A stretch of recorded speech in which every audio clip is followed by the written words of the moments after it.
stupid face. It's kind of mean, but all right. I didn't know what to like. You don't have to say. You can just clap. Yeah. You don't have I'm to just say trying to get the anything. energy up. All I'm right. sorry. It's all I'm good. sorry. I said it and I was like, no, that's mean. Yeah, it was. Well, yeah, And now I'm it's sorry. now it's there. Shit, is it? Are you putting this on the internet? Yes, the entire thing. So, hello everybody. Welcome back to this episode of 2FAST2MOVIE. Oh, no. I am your host Abraham, and with me is my co-host Ben, here to talk about season 2, episodes 4 and 5 of Attack on Titan, and they are titled Soldier and Historia. Now, before we begin, go ahead and hit that like, comment, and subscribe button. Well, not, the comment isn't a button. We just want to hear your thoughts down in the comment section down below on this episode or any of the episodes that we've covered beforehand. In fact, we're going to go ahead and read a comment now because the last time that we were doing this, we did talk about the OVA. Yes, we did. But I did instead want to cover, because I think our points there were pretty pointed. Yeah. I instead want to draw attention to a comment that comes from Denji and Pochita. Ooh. Yep, it reads, "Love the discussion. Fun fact, Sasha does care about her looks. In an interview, someone asked Isayama why Sasha changed her hairstyle post-Basement and Ocean, and that is because she now reaches the age where she cares about what people think of her. Specifically, Niccolo. Her last words, meat, wasn't actually meat. In the Japanese dub, you can clearly hear her say Niku, which the subs translated to meat because it means the same thing. But she actually said the beginning of Niccolo's name, Niku. She couldn't finish his name." Yeah. I'm sorry. Yeah, swallow that pill. I knew this already. I'm sorry. Yeah, so she was trying to say Niccolo, and technically, Yes. it is Yep. the same thing, but yeah. So she not only was her death significantly more sad, but in name of keeping the pun intact, they opted for the comedy instead of the feels. Yeah. And what's also funny is she fell in love with the guy who's like partially his name was meat, that. and was it's just kind of I like it. I like it. It's a very Sasha thing to do. Isayama is a very twisted man. He knows exact. But this let's now talk about this just opening thoughts about 4 and 5. And just for the record, you have a very nice face. We can drop the face. I feel genuinely bad. I was like, no, I'm just doing it for the camera. Trust me, I would not be phased just because you said on camera that I do not have a nice face. I'm a lot stronger than that. But what do you think of episodes 4 and 5? Because I know season 2 is a lot better paced and starts in a interesting position. yes. So for me personally, these are my two favorite episodes of the show, almost period. Really? So for me, there is something that there is a form of terror that I don't think has ever been as amplified as seeing the 2-3 meter Titans in close quarters with humans without ODM gear. No, yeah, no swords. The pure survival mode instinct of it and the impending dread that you feel because your first time watching this, there's no way you think any of them are Titan shifters. There's no way you think any of them are getting out of there alive. And then watching it in hindsight is even better because you're catching the rewatchability of just Reiner, Berthold, and Ymir, and just the way that dynamic actually plays out, and the fact that you think that there is subtext going towards one thing that is actually playing out completely differently in hindsight is phenomenal. And then watching it kind of coalesce into the flashback where we get to know a lot more about Ymir. And that doesn't happen in this episode, but it's in the group of that we're talking that we're gonna. Oh no, you mean the actual the actual Ymir backstory isn't for a while, but actually seeing it coalesce in this epic. The first time we see another one of the protagonists transform without any knowledge and the sense of wonder that comes from it. I think that these two episodes are it's probably my favorite little mini arc within the entire show. All done with side characters who up until this point haven't had too much development. Yeah. So really, really great, honestly, really, really great writing and a really great way to get us invested in characters that have not had a lot of screen time. So without further ado, let's go ahead and jump into the recap for these two episodes. So In the first episode, as the Titans begin to attack the scouts in the tower, we get some alone time with our main or side characters, Reiner, Berthold, Krista, Ymir, and Connie. As Connie brings up the events that happened in his village, Ymir laughs and shuts down the notion that the Titan found in his home could have been a person. And later, Reiner thanks her for reassuring Connie, but catches something strange. She can understand a foreign language written on a can. And as this happens, the Beast Titan continues his invasion, and Titans appear inside of the castle. Reiner bravely defends Connie from a 3-meter Titan and throws him out of the window, breaking his arm in the process. Reiner, not the Titan. The scouts defending the tower fall one by one, and our side characters head for the roof in a last-ditch effort to survive. At the top, Ymir brings Krista close and tells her to remember the promise that they made during the training, as she slices her hand, jumps off the roof, and transforms into a Titan. Dun dun dun. And in the next episode, titled Historia, Krista and Ymir are dragging a recruit named Daz through a snowstorm, a very vicious one. Apparently, he performed very poorly in training, and Krista decided to help him. And Ymir does two things on their journey back to base. First, she points out the selfish nature of Krista's actions. She's only really trying to save Daz so that she can die a heroic death. And two, that Ymir knows a lot about Historia's past, that she's the daughter of a nobleman's mistress, and that her life is in grave danger as she's overheard people in the higher-ups in the Wallace talking about her. Eventually, Ymir chooses to save Daz and secretly transforms into a Titan to bring him quickly down the mountain. Later, Ymir promises to tell Krista how she saved Daz once she begins to live by her true name. And then we jump right back into the present where Ymir comes very close to death as she defends her friends. At the last second, the scouts finally arrive and kill the rest of the Titans, and Ymir fades in and out of consciousness. Everyone huddles around and realizing Ymir's true nature, Krista leans in and reveals her true name, Historia. Lady Historia. She has revealed her goddess Historia. I feel like one of the funny things for me is like we know how big of a deal Historia is in season 3 and everything, but there was something about the execution of this in season 2 that just meant like, okay, your name's Historia. Yeah. There was no my name's Historia Reese. There was no because we don't know anything about the rice. Yeah, so but that was the whole thing is like it is dropped as a major reveal, but it's not actually given its weight during this moment, I think. I actually disagree.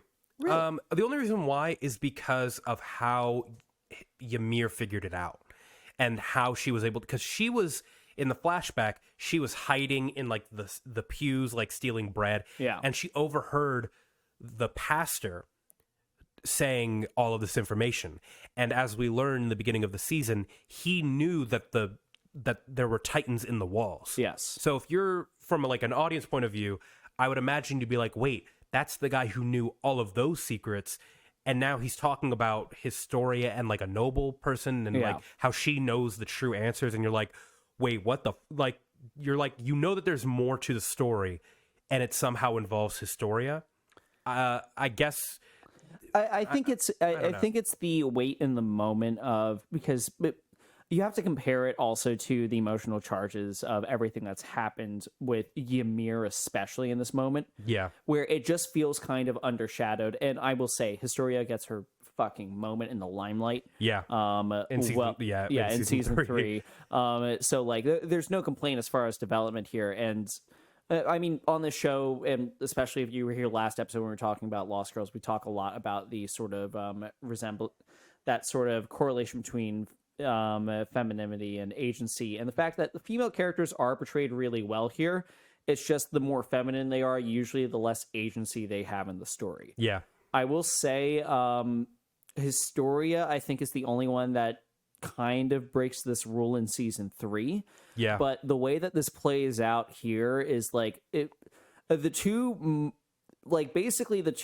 most actual badass people based off of character development. I have to exclude Mikasa from this list because of lack of character development. Frankly, yeah. But the two most badass people are basically Annie and Ymir. And they are both. Ymir is like easily the most butch fucking woman on the entire show. Yeah, I actually disagree. I don't think it's less that she's like hyper masculine. It's more that she's just not explicitly feminine. You know what? Actually, that's a very good point. You know? I think there's kind of like an androgynous line that she kind of crosses, right? Like in how she presents. Yeah, I don't necessarily think that the lack of like outward expression of femininity necessarily it equates to that. No, that's a very good point. I'll distract that last statement. But still, like, yeah, these two characters, Annie and Ymir, very wonderfully done, and with only a few episodes, it's a shame that she's gone in the season. But the time that we have with her is very, very well spent. I do kind of want to talk about Ymir and Historia and their sort of dynamic, because they have a very rocky start, I will say, especially in the next episode, in the flashback to the mountain. Like the way that Ymir presents herself, she's always like laughing things off, and she, even in season 1, she came across as very insensitive a lot of times.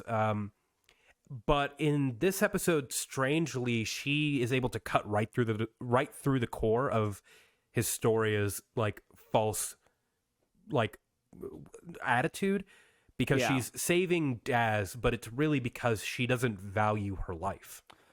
So that's one of the reasons why the foiling and shipping between these characters works so damn well. Yes. One of the main things, they both struggle from the same exact problem of neither of them believe that they should be alive at the point that they are. And both of them consider themselves to be just not worth it. So they both look for opportunities for self-sacrifice, because that's what feels like the best way out of everything for them. And it's interesting because I think Ymir has this really unique quality to her where she's extremely insightful about how other people feel. And she's not a kind person, but she does care. Yeah. The whole thing with Connie, she knows what happened. She knows how Titans actually work. And she probably full-blown understands that this means that there is an attack from whatever power may have had. There's an attack from some outside Titan power that is currently happening that's turning people into Titans. Yeah, because at the time, going to what happens later on when we learn about Ymir's past, she spent 60 years roaming as a Titan. Yes. And in the canon, Marley took over 80 years ago. So at the time that she was turned into a Titan and sent into paradise was 20 years into Marley's so she would have grown up during Marley's reign, essentially. Yeah, and she might have like known to maybe like not the extent now. Like she doesn't know anything about like the current current practices going on. But like she knows the history that they went away to the walls, erected walls. Everybody there is like a devil seen by the people in the internment zones. So yeah, given all of that, it's just well, yeah, I think one of the pieces for me is just like you see all these pieces coming together, and they give like one very heavy foreshadow that she's not like everyone else, where Reiner kind of calls her out. And it kind of hides Reiner's identity as well as one of the Titan shifters. Oh, yeah. That makes the reveal for next episode even stronger, because he doesn't know the language. No, he does. Oh. It's Marleyan language. Oh, fuck. That's why she's able to read it, because he's saying, like, at the time, an audience member would think Reiner is saying, I can't understand this. But then he says, like, you can understand this, I can't. But what actually he's saying is, like, this says fish, like as in like this isn't fish in paradise, it's fish in Marley. Meaning you and me are like from the same place. Yeah. Which is why Ymir looks at him kind of like oh fuck. Yeah, and then there's that moment. Yeah. And then so this was probably like a base for, it could have been a base for I don't know, like a scouting mission. Because remember, they were in this inner wall. They were sacking Ragako, you know? I totally missed out on that detail. I mean, like, because there were supplies here, but it was an abandoned castle. Yeah. Meaning that people had to have been...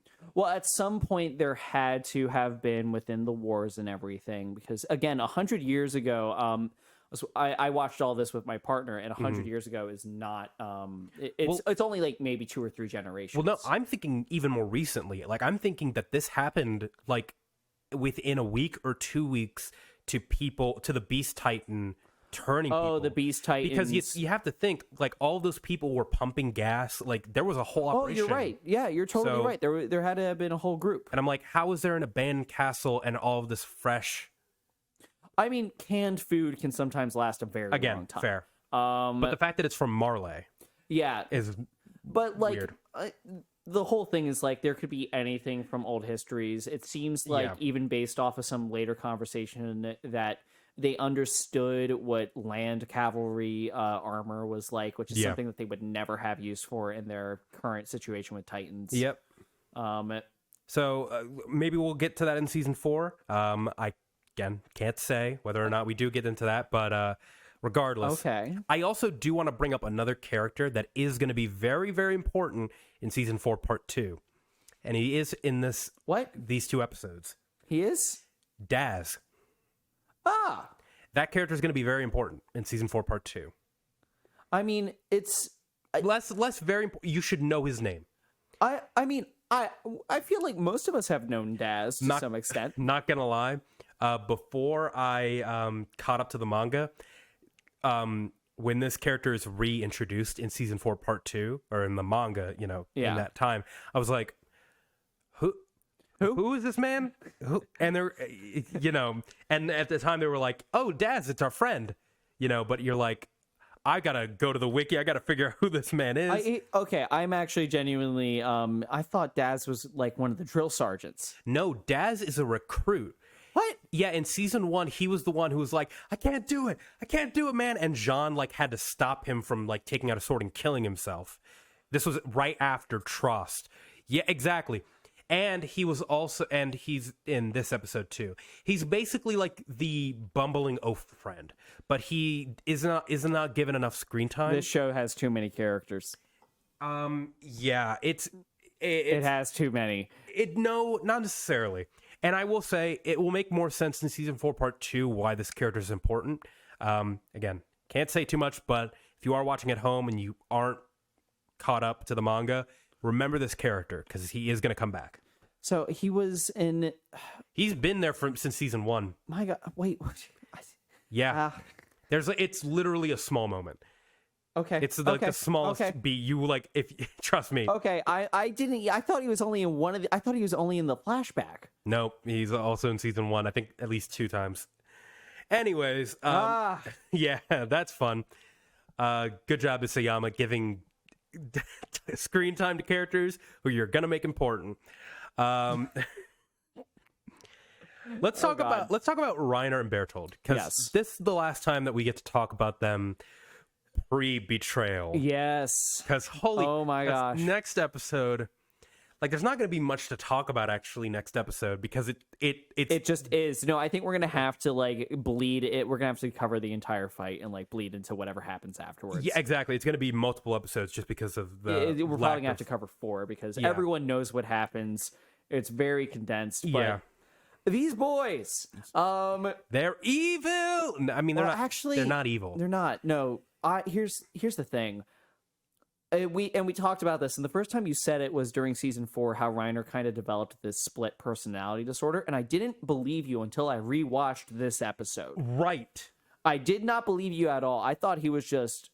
I thought he was just like playing the long game and really good at lying. I didn't realize how much of an identity crisis he developed. It's because, and it was especially apparent, like because at that time I had reread everything. Yeah. And in season 4, there was like that moment where he was talking with his mom and he was like recounting all of the people that he had met, and he could not bring himself to lie about. Like he would call them monsters, but then he would describe them as people. Yeah, like he was like, God, this one girl ate a potato right in front of a commander, didn't even offer him half.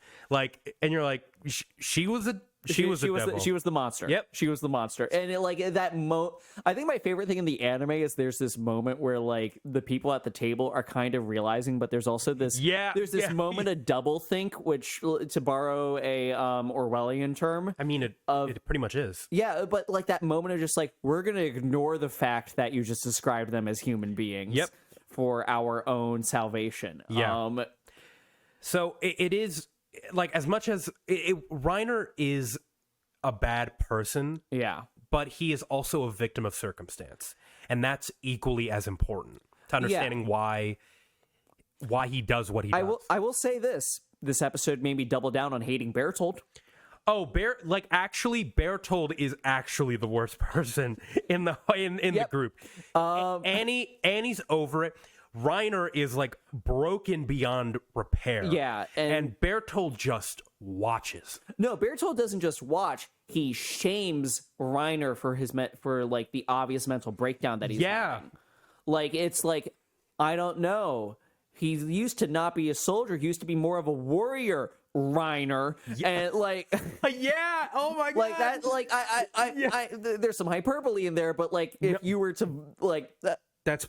I mean, but I'm kind of curious because I've never seen the English dub, so like, I kind of wonder how that delivery. It's not as it's definitely not as like on the nose. But clearly. Yeah, it will also like, part of me wonders how much the English dub people actually knew with the sort of writing and the kind of words that they should be using. Because that they is a problem. They do say soldier. They do make the distinction between soldier and warrior. That's highlighted as important. Yes, which is because obviously, like, when you're watching, you're like, wait, what does that mean? Yeah, because you don't know what those terms, like, obviously, like, Berthold holds them in very different regards, but it's clear that it's because of their backstory, but because we don't know anything about their backstory, we just don't know what that is. Yeah. Yeah. I can't wait to talk about next episode, because I have some like watching all this stuff with someone that is watching it for the first time. You want to know what's crazy, actually, and I feel like I got to say this now. I never had that. The moment of like, oh my god, it's them. You want to know why? Why? Because in season 1, before Attack on Titan, before like all the mysteries of Attack on Titan happened, people associated the Titan powers with the characters. Before we knew that there were 9 different Titan powers, people just assumed that people were Titans and like they weren't transferable and everything. Yeah. So at the time I was like, man, season 1 is really cool. Let me go ahead and Google Armor Titan. Or no, let me Google Armor Titan. And at the time, it didn't bring up a page for the power because like that information didn't exist. And so, buddy, it literally went, "Did you mean Reiner Braun?" And I went, "Fuck." So, buddy, you're not allowed. This show is ungoogleable. It was different back then. Even now, it's ungoogleable. No, though. Now it's different. If you Google a Colossal Titan, you will get a page just about the power, not about Berthold. Because again, back in 2014, we didn't have that information, and there was like a 4-year gap between season 1 and 2. Yep. So, it just kept going forward. I am so sorry that happened to you, because man, I have to live I have to live vicariously through reactors online. Yeah, that's what I have to do now. So. Well, I think for me, like, going back to these episodes, Reiner Berthold piece of shit. Hate Reiner him. Still a piece of shit, but like, you can kind of understand him more. The character development is there. He's very empathetic. Very empathetic. You can understand him. My big thing though was watching all this and the sort of like little hints that we are given. As to the fact that Reiner and Berthold are the Titan shifters. Yeah. So one of the biggest hints is the fact that Ymir's Titan. We see the flashback of Ymir's Titan eating their friend.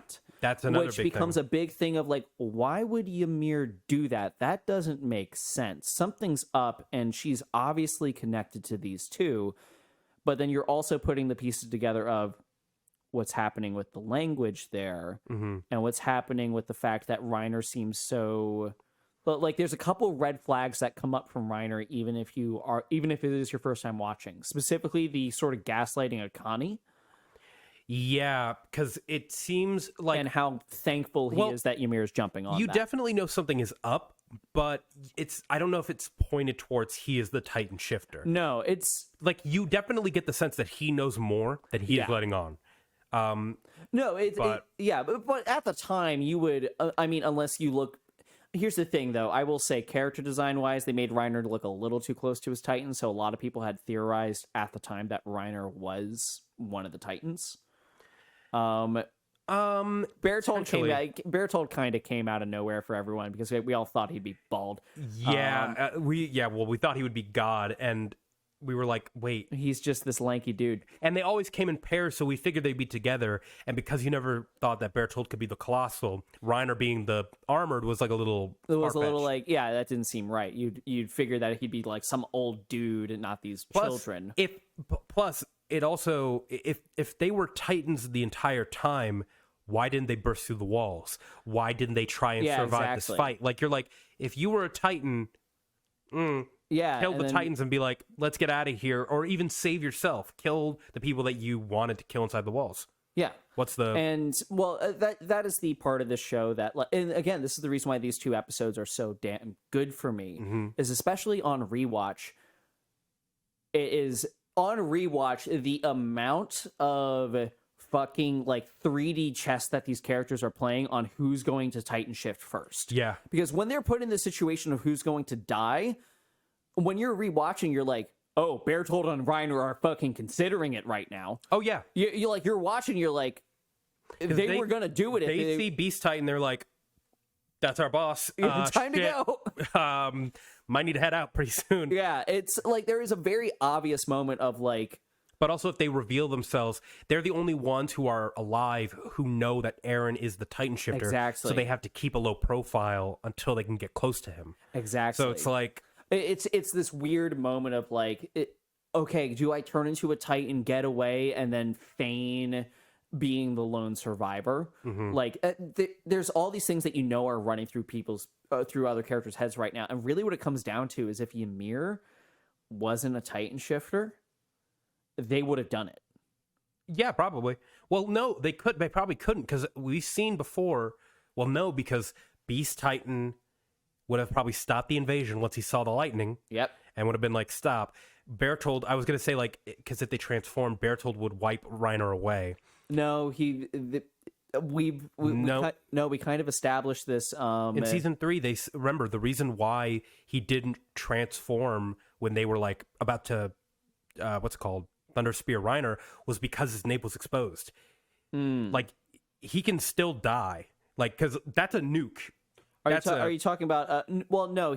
So in the episode, we're going to talk about this next week. Yeah. But so there are some things that we do see from the Colossal Titan that suggest that the nuke thing is not an automatic, just happens. Oh yeah, you're right. I forgot. Next episode he does it right next to Reiner as well. You're right. Never mind. Yeah, it's controlled. We did it's controlled. That. It's a lot more likely that it's part of the heat releasing ability. We're going to talk about this next week, though. But I guess that's pretty much all we have to talk about today. Or we can't really talk too long because we'd be here forever and talking about future episodes and future episodes. Yeah, we'd just be giving you guys the next episode. Let's talk about season 4, part 2 while we're at. No, but thank you guys so much for joining us here on this episode of 2FAST2MOVIE. Go ahead and let us know what you thought of this episode down in the comment section down below. Do you buy that Berthold is the shitty person? Do you think that we're right? Because he's right. He's a shitty person. He's garbage. He's the worst. He's awful. That's the reason why he died first. So join us next week. Until then, I'm Abraham. That's Ben, and this is 2FAST2MOVIE. You have a very nice face. Can I touch it? No.